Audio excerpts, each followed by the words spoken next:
It's movie time. It's produced by John DeSando. Listen to shows and read reviews online at wcbe.org. I'm John DeSando. I'm Wayne Miller. And this is It's Movie Time. It sure is. And you know what? It's always time for Disney. Well, and into the hills of a magical little town of Encanto in Colombia. Yeah, you know, I talked to my son who lives in Colombia and encouraged him to go out in the mountains, maybe start like Grizzly Adams, keep him out of trouble. Yeah. But anyway, and yesterday there was a big spread in the back of the Arts and Life section on flowers grown in Medellin, where Eric lives. Oh, in okay. Colombia, all over Colombia. It's not really, just cocaine. It is right. It is next to Holland for producing flowers. Is that right? Yeah, I didn't know that. A large percentage come from there.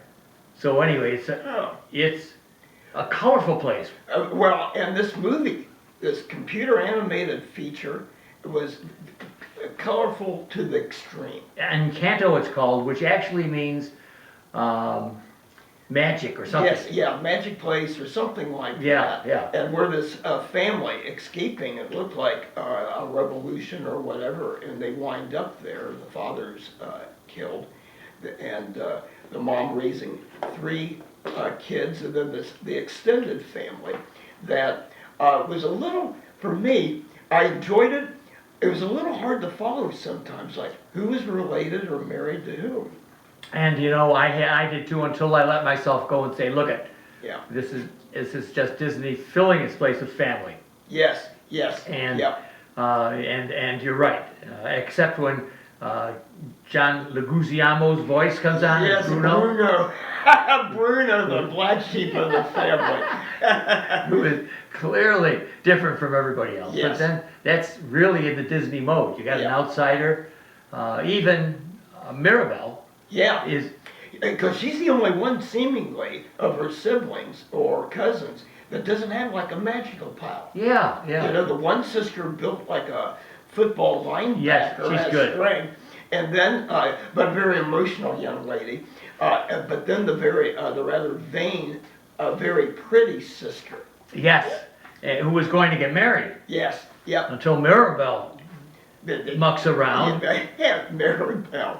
But you know, the one thing that really amazed me about this film, John, that not only very colorful, but the computer animation, I was amazed by the amount of detail, you know, and also the fluidity of their movements and facial expressions. Oh, and I told you when we walked out of the theater what amazed me, the hair. Yes, exactly, like Bruno's. Yeah. You know, close up of him, and you could almost count. It's like Adam Driver, but you actually had some moose. Yeah, and but the right down to the little freckles across Mirabelle's nose bridge and everything, her little glasses she would wear, but how they can instill such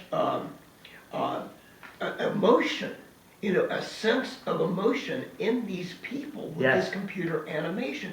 And like I said, their movement and everything. This isn't the little, like they got a stick up their butts, you know, a Saturday morning cartoon. No, you're so right. Walk like little extremely old avatars from video games. No, I think, and you know, I'm wondering if this isn't the Pixar influence. This is not a Pixar film. Though Disney owns Pixar, right? Yes, yeah. But I'm wondering, since '95, maybe Toy Story or whatever.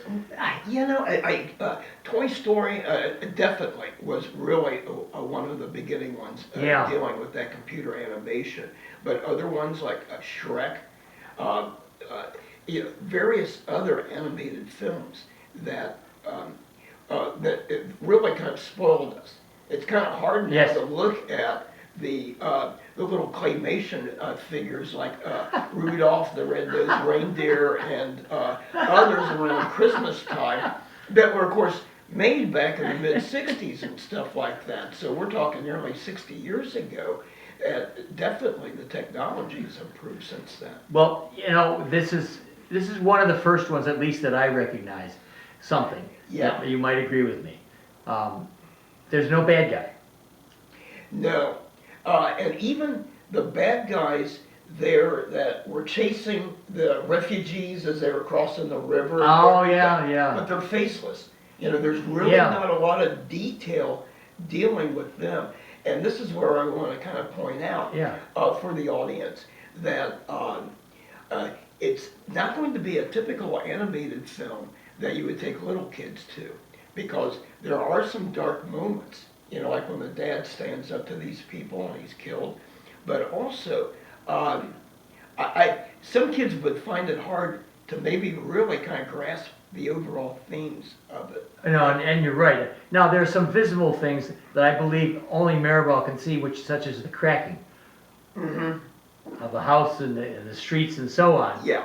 I mean, there is some bad stuff going on that could be a little bit disturbing. Well, that, and also Bruno's character, you know, is a bit, could be a bit disturbing. Yeah, what is it about his character? Well, he looks kind of a rather disheveled fellow that is basically gone into hiding because of, and this is where I was trying to pick up, not only through the dialogue, but through the song lyrics, you know, what it was that he became estranged from his family. Yes, yeah. And the only one that doesn't, is two siblings have kids. You know, the one sibling that has the three daughters, Mirabelle and her two sisters. But well, what do you think, for instance, that I was thinking for a while there, Abuela, the grandma, yes, could be the villainous character because of how she looked like a rough German, you know, type of Frau that would rule the family, but she did have a very soft spot. But she really had to take over the family after her husband's death and establish them, and basically it looked like they really prospered, probably under her guidance, and she probably had to learn to be tough to survive. And she did, to preserve the magical quality of the family. Yeah. Which to me began to be obsessive with her. Yes, obsessive grandma. Yeah. You know, haven't we all had some of those in our lives? And we've been set up because, of course, little Mirabelle, just as cute as can be with her little glasses, her yes, round her glasses, little, I know. We know she's vulnerable. And I kept thinking, wow, is she one of your grandkids? You know, her love of her different, like her little round glasses. and very creative, but and therein lies what you're talking about. Some of these themes, the theme about the expectations. Yeah, and that any family member has worth.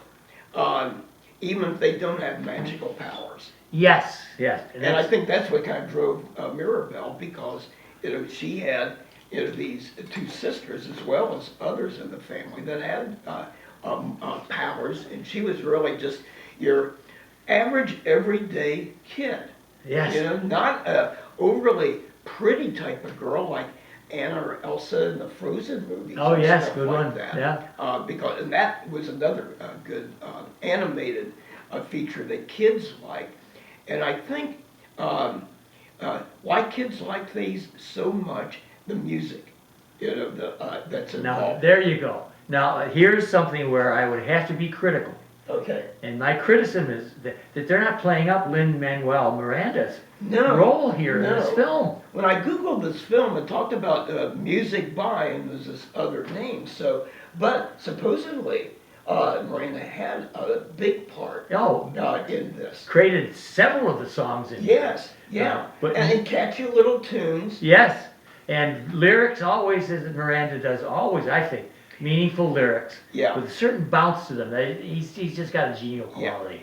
That really adds to the plot, to drive it along, not just kind of like a show-stopping thing of a dance or whatever, but it really kind of propels the character development. Well, I'll tell you, it makes me wonder if Manuel is one of these human beings that doesn't need to sleep.